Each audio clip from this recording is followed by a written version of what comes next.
G'day, welcome back to my mini home workshop. Like all good stories, none of them start at the end, they start at the beginning, so we might as well start there. I started this project with a little 150 by 150 millimetre plate. I marked it all out. I did video that, but I managed to lose it thanks to the problems I'm having with this whole camera. Hopefully the new one will arrive soon, and I cut it all out.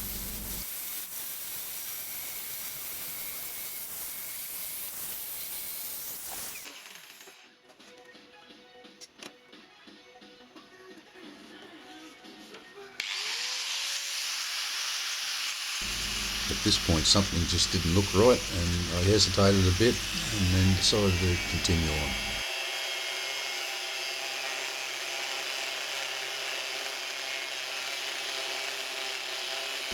As I've stated previously, I generally don't draw plans for these things. It's all drawn up in my head. I see a lot of guys using Fusion 360, but I use my own version called Confusion 24/7.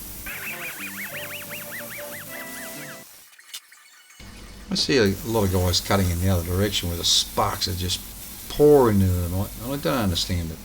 I prefer to cut this way where the sparks go away from me. But then again, that could be why the thing bites me occasionally.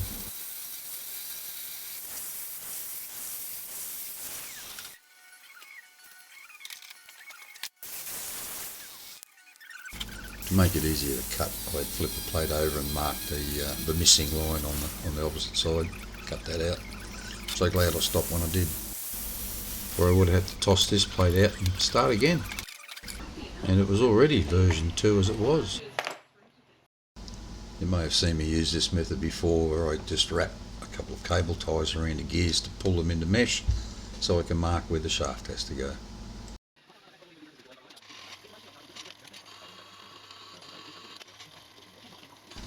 I want the shaft to be an interference fit, and I've found recently that if I drill it in a few steps and then use a drill that's just slightly undersized, it'll work perfectly.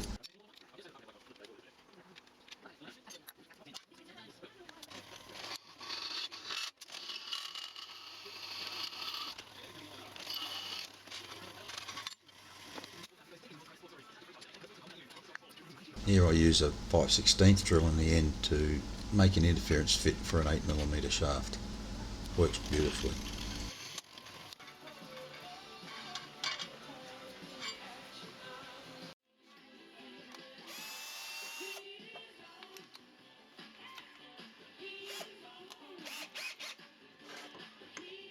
At this point in time, I'd like to mention that in Australia we say chamfer and not chamfer.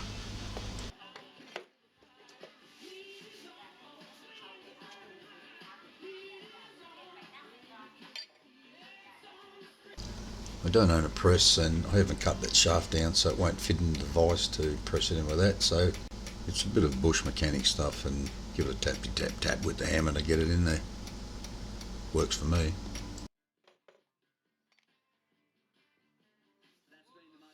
Show for your Monday Arvo around Australia here at Triple M.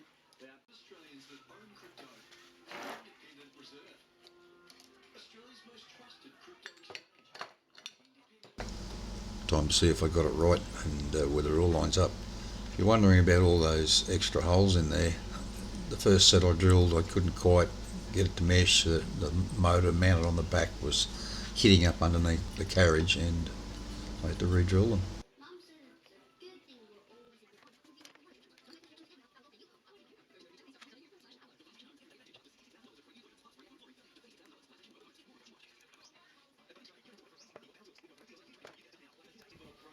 Drill kit with one 5-volt battery and charger, just $199, and an AEG 18-volt brushless 6-piece kit with two 6-amp batteries, great value at $999.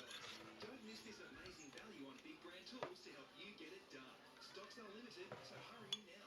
Bunnings Trade, helping business is our trade. 7-Eleven's open 24/7, so you can summer 24/7. From a pre-served coffee. Perfect, hardly any backlash. Job well done.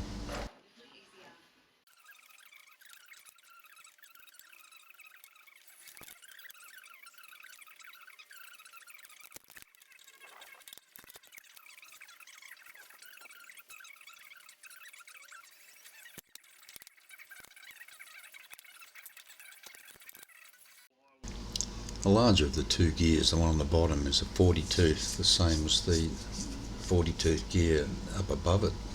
And originally I was hoping that I'd be able to mesh the two together, only have one gear, not that intermediate gear, but it just wasn't big enough and the motor was too big and stopping me from meshing them.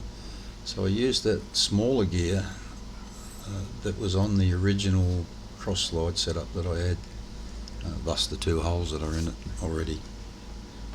I had them pinned to the handle. Before I can go any further, I need to make a small spacer to go behind the small gear and something to retain that.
This will just be the retainer to keep that small gear in place on the shaft. Just have a grub screw in the side of it to hold it in place.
While I was doing this, I was still waiting for some extra tool holders for the new tool post that I have, and I had to use this crappy old aluminium thing.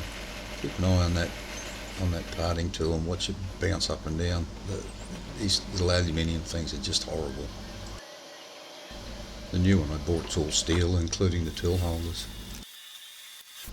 It's only a 1.5mm parting blade tip on there, so there's not a lot of pressure involved in it. However, it's getting a little blunt. I did mean to change it and I forgot to. Probably would have got a better job at it if I had.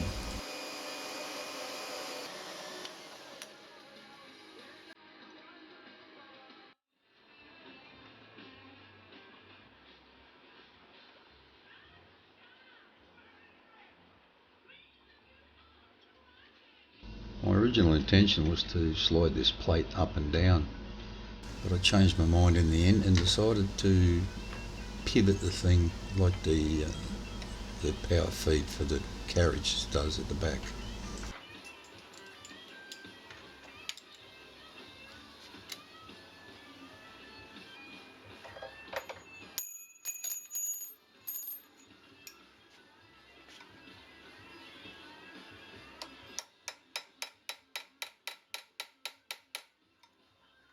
This is the main point it'll pivot from. It'll be an M8 bolt.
As it swings down, it hits this cap head bolt here, which will be replaced by a hex long nut. So I need to give it some clearance, so I've marked it, take it away and fold it out a bit.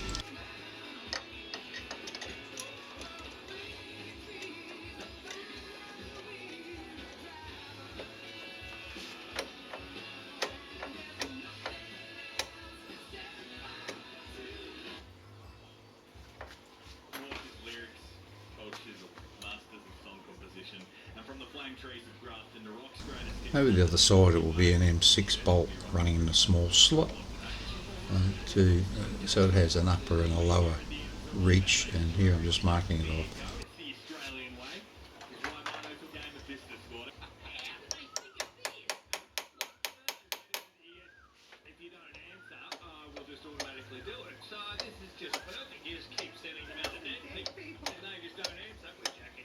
Can you imagine the officer you're talking to? Oh no, just got a client. Speaking of your bank accounts and stuff, how would you like to see an extra 10 grand in there? Remember cut, mat, and win cut. This component is being made from a long M6 nut. It will be a housing for a detent spring and ball, so that it will hold it either engaged in gear or out of gear.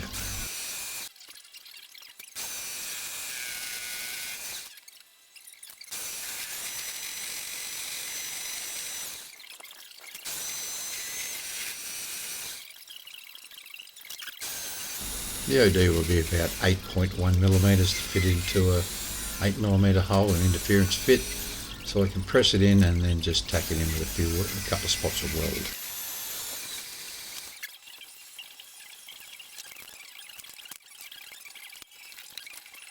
My intention was to just drill it out for some clearance for the spring, but the thread was all over the place and the drill was wanting to follow it, so I switched it out for a 6mm end mill, because it might tend to follow the thread and I can just cut a clean recess up in there for the spring.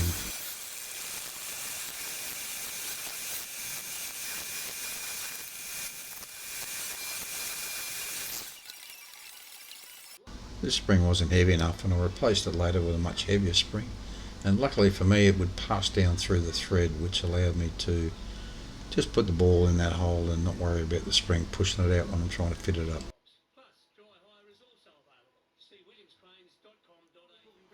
You'll probably notice that the shape of this is a little different from what it was. It was all oversized and I left it that way so I could mark it all and trim it down later. So I've cut it down to size, and now we're ready to fit everything up to it.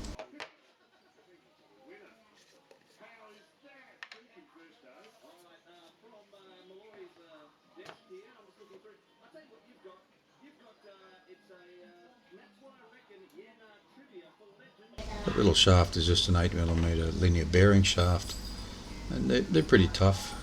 So I've just put some high pressure grease on there, and I expect that gear will run on there quite smoothly and not wear it out in a hurry. Let's face it, cross slide power feed's not something you use all that often. I was about to fit the gear and then I suddenly realised that I may not be able to access the screws for the motor, so I pulled it back off and fitted the motor and went back to the gear after that.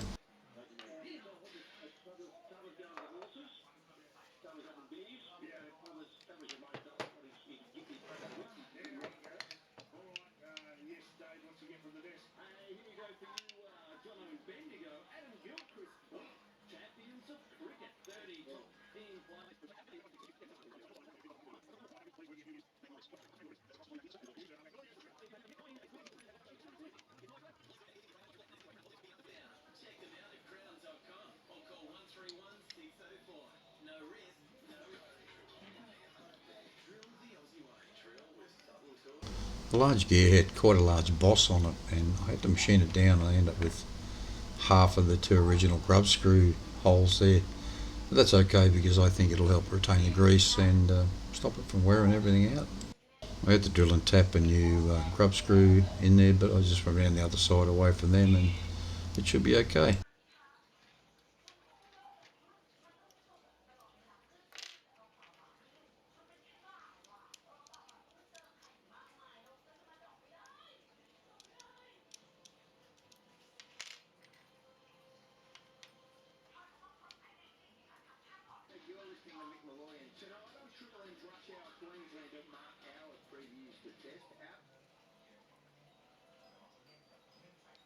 This little ring just retains that small gear on the shaft and stops it wandering around too much. Just clamps down with a grub screw on all the flat.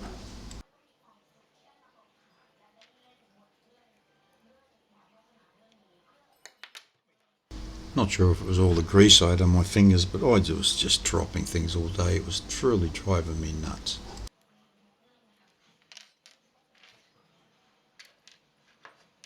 The lever to actuate it, put it in and out of gear, could have done with being a little longer, but I was actually worried about it interfering with other things, so I kept it down to a minimal sort of length.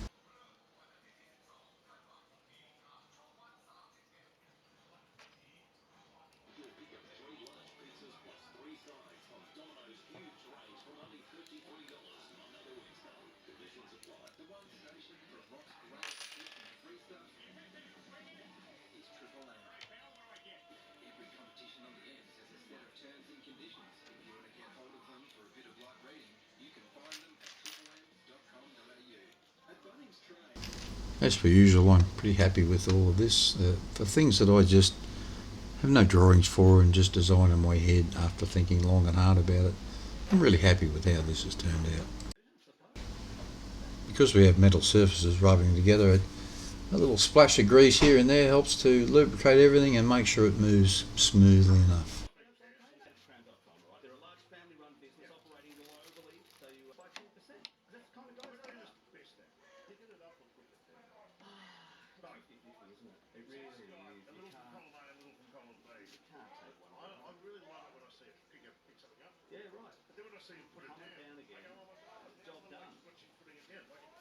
When you do something like this, about the only way to keep that little ball there is to smother it in grease and glue it into place.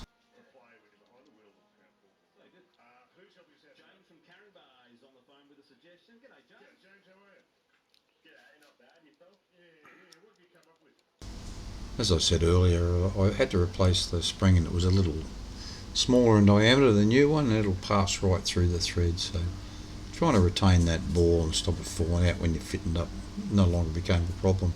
You could just pop the ball up into the hole and then fit the spring later and then put the grub screw in.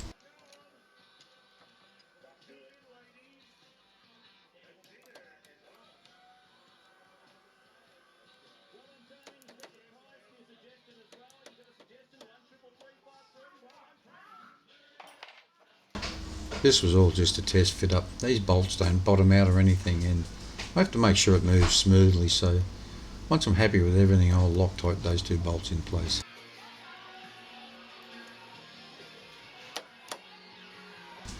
I fiddled with this for quite a bit, trying to get it to work.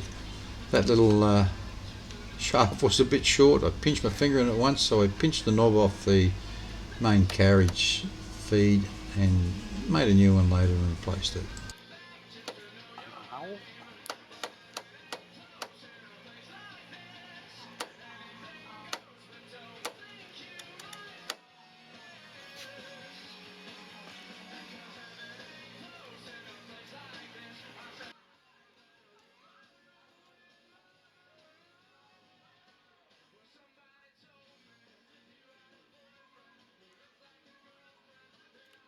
The lack of tension on that ball was starting to give me a lot of dramas, and I tried a longer screw in there, it didn't work, so I just decided the best bet was to put a stronger spring in there.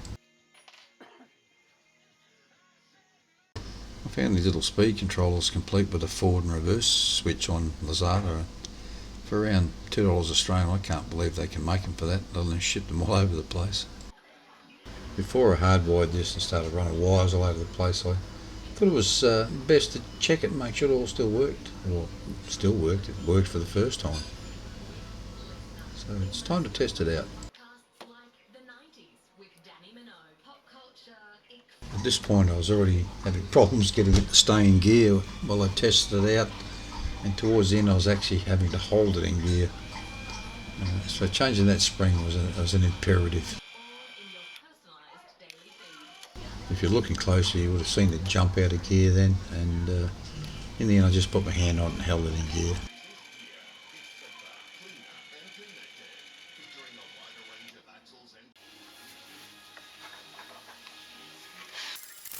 Here I'm making the cover to hide all those gears, but what I'm doing just now is cutting a hole for a switch, because I want to use the same speed controller for the cross slide feed and a power feed for the compound slide.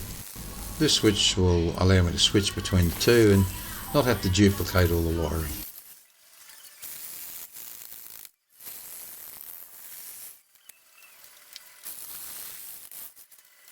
I brought this jigsaw over here from Australia, and it does not like cutting sharp corners. I wish I could get a little skinny blade for it. If you study this graphic, you'll see where I have all the switches and speed controllers for everything on this machine, plus a jack to plug the compound slide motor into. Okay, we're all hardwired and it's time for a test drive.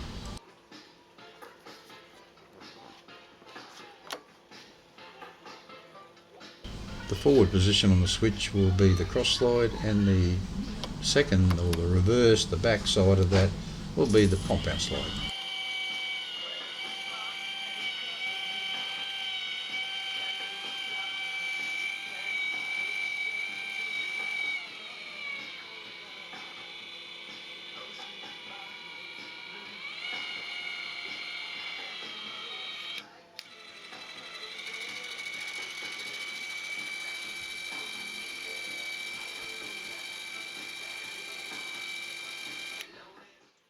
If you haven't seen it yet, I made a video on a new speed controller I fitted. I thought while I was doing some wiring, I might as well wire that up as well.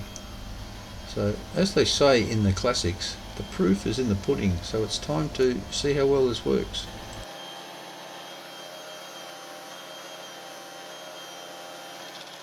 So I'm now power feeding this x-axis in.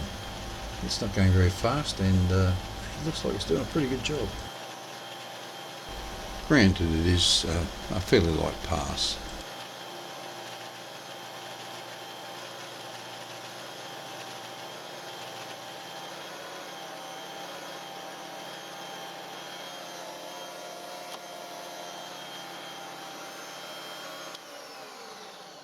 Even though I was using macro setting, I tried to zoom that in, and it wasn't a good image, so here's a still image that shows it much better. Just here I'll show you the ability to switch from one power feed to the other. Originally I planned to make a separate video on the power feed for the compound, but I started thinking about it and I thought, I've got all the components, there's not much to it, and it's hardly worth making a video on its own. So here it is, here's the power feed for the compound, and I haven't not yet used it to machine anything, but I think it'll work pretty well. Originally I wanted to use this little motor for the cross slide, but it wouldn't drive it, it's a bit weak, and it gets very hot driving the compound, so I'm thinking about switching it to 24 volts and see how that goes.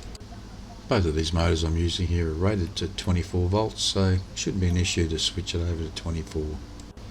Well folks, that's all I have for this video. I hope you enjoyed it. It's ended up a little longer than I would have liked, but please feel free to leave a comment down below. I'd like to hear what everyone has to say. If you got something from that, smash that like button, and keep up to date with future releases. Press that subscribe button, and to get notified, press that little ding-a-ling-a-ling button. That one. Yeah, that's it. Alright, thanks for watching, and I'll see you next time. Bye bye.